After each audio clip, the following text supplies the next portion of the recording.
Urine is important for Romans. Urine is an extremely clean natural fertilizer as it does not normally contain bacterial load and has a low concentration of heavy metals. Urea present in urine in ammonia.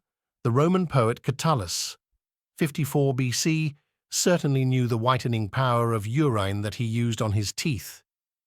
Ammonia in the urine was also used to whiten robes.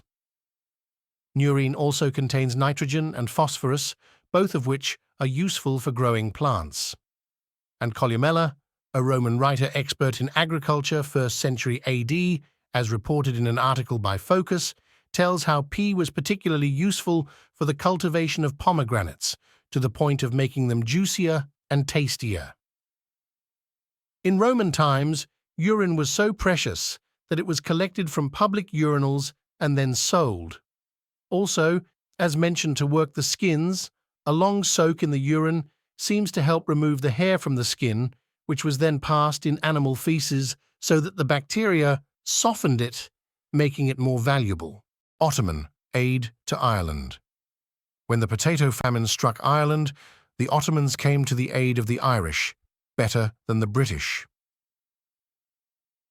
In 1845, Ottoman Sultan Abdulmecid declared his intention to send 10,000 sterling to victims of the Irish potato famine, but Queen Victoria requested that the Sultan send only 1,000 sterling because she herself had sent only 2,000 sterling.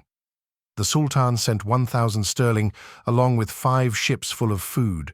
The British administration allegedly attempted to block the ships, but the food arrived secretly at Drogheda Harbour and was left there by Ottoman sailors to fight, literally, for life. Harry Haft was just a teenager when he was sent to Auschwitz.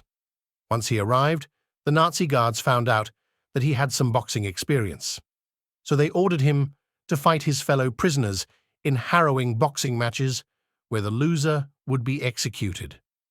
Forced to literally fight for his life, Haft never lost a single match, even though he would have known many of his opponents because the Nazis regularly sent people from the same town to the same concentration camps. From 1943 to 1945, he was forced to fight at least 76 people, none of whom he ever saw alive again. Columbus and mermaids. Christopher Columbus claimed that he actually saw mermaids, but they were not as pretty as they were depicted. Laughter epidemic.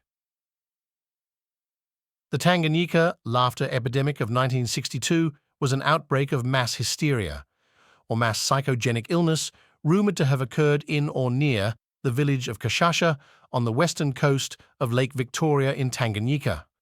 The laughter epidemic began on January 30th, 1962, at a mission-run boarding school for girls in Kashasha.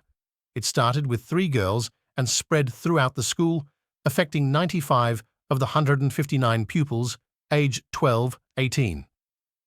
Symptoms lasted from a few hours to 16 days, averaging around 7 days. The teaching staff were unaffected and reported that students were unable to concentrate on their lessons. The first outbreak in Kashasha lasted roughly 48 days.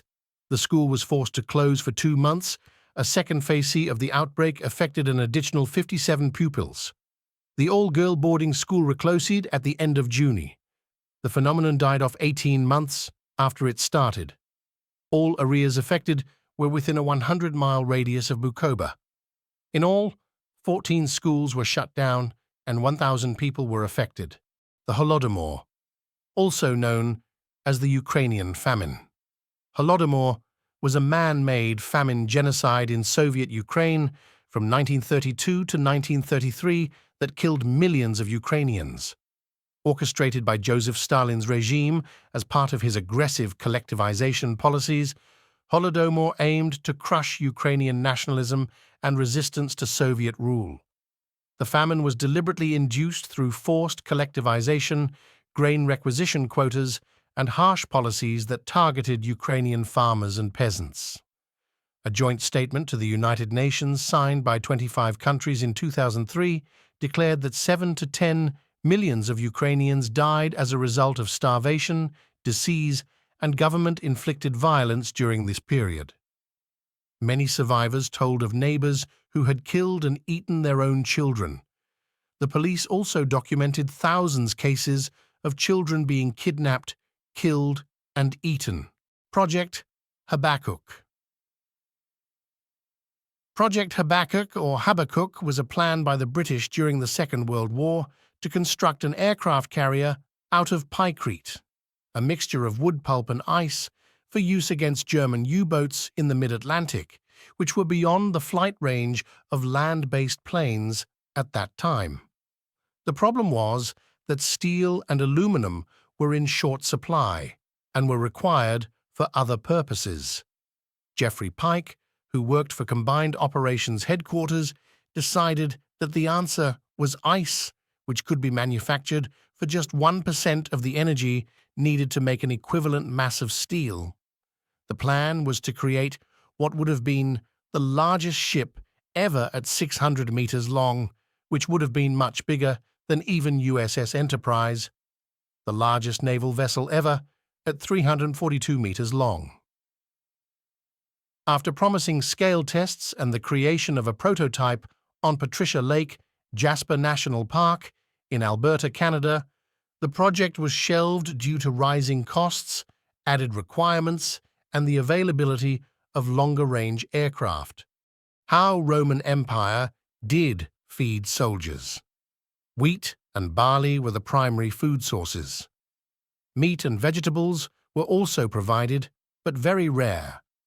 They would carry a 3-day ration of food. The grain was issued whole, so had to be milled and processed by the soldier himself. Neither temporary military camps nor long-term Roman forts had any sort of mess hall or big kitchens in which meals could be prepared for the entire unit. The cost of the ration, around 60 denarii per year, was deducted from each soldier's pay. An army of 40,000, including soldiers and other personnel, such as slaves, would have about 4,000 horses and 3,500 pack animals. An army of this size would consume about 60 tons of grain and 240 amphorae of wine and olive oil each day. Imagine how to feed the king Xerxes' Persian army at the Battle of Thermopylae in 480 BC, which numbered more than 1 million men. History's largest bank robbery. After the Reichsbank was partially destroyed during a massive Allied air raid, in February 1945, Hitler decided to move and disperse as much of the treasure to Merker's potassium mine, a very deep mine about 200 miles southwest of Berlin. The total value of the Nazi gold that was moved at the mine was about $520 million at the time, which in today's money amounts to approximately $9 billion. Lieutenant Colonel Otto Skorzeny, SS Colonel Joseph Spatiel and their men hid the treasure and dispersed and either went to the mountains to hide or mingled under disguise with the surrendering German forces. However, American troops caught one of Spatiel's staff, who led them to one of the hide sites that held approximately $8 billion worth of treasures. But about $123 million of Nazi gold remained unaccounted for. Skorzeny was captured and interrogated, but never revealed the position of the hidden treasure. 3 years later, Hitler's commando, Skorzeny, escaped and later resurfaced in Spain, where he lived in extreme luxury. He went on to use his money and influence to fund an escape network that helped SS and German war criminals escape to South America. The man who literally saved the world. Stanislav Petrov was a Soviet officer who, that fateful night in September, was manning an early warning satellite monitoring station in a Moscow bunker. On September 26, 1983, the mundane shift was suddenly interrupted by the shocking wail of a siren. It was an alert that a missile had been fired by the United States and was heading right into the Soviet Union. Petrov immediately leapt off his chair, realizing that any decision he made in the ensuing seconds would have global consequences. More sirens sounded, indicating several more missiles had been fired, and Petrov knew that he had mere minutes to work out what to tell his superiors. He also knew the protocol would be to launch a strike in retaliation, meaning an all-out thermonuclear conflict. As the minutes passed and he received no news of any missiles hitting targets in Russia, Petrov realized, to his vast relief, that he'd called the situation correctly. It later turned out the satellites had picked up sunlight reflected on clouds and read them as missiles.